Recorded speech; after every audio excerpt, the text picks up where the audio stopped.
আর ক্ষেতের মধ্যে গাছটি বেশি হয়ে গেছে রে, আর আমার অরিজিনাল গাছটি হইলই না। কাকা আপনার পোলাই কো? কে আমার পোলার দেখো কি ঠেকাতো? না কাকা তেমন কিছু না, বিকাল হয়েছে তো একটু ঘুরবা বেড়াইতাম, এর লেগে মনে করেন যে আপনি পোলার নিতে আইলাম। হ কাকা, আবার আপনার পোলার ছাড়া আমগো আবার জমেই না। আমার পোলার ছাড়া আবার জমে না মানে? তোরা কি কস? আর তোরা যে কস আমার পোলা যে বড্ড জানস, ওই সব সময় খালি পড়ানো থাকে, এখনো ঘরে গেলে দেখবি পড়বার লইছি। আর তো খালি দোকান পাড়ে দেখি রাস্তাঘাটে ওখানে পড়া আমার পোলার নিমান দিকে। না কাকা ওই আর ছাড় দিকে। ये भगवान क्या जुल्म है, सारा काम करूं मैं खाए वो अब नहीं सारुण के यहाँ শালার হেয়ার পোলা এত পড়া পড়ে না। কি এর পরা পরে হালাই তো নেশা করে হারা হারে না।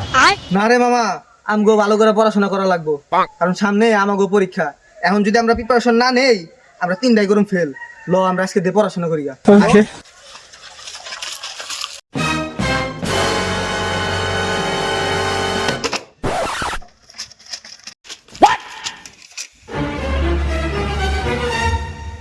চল দে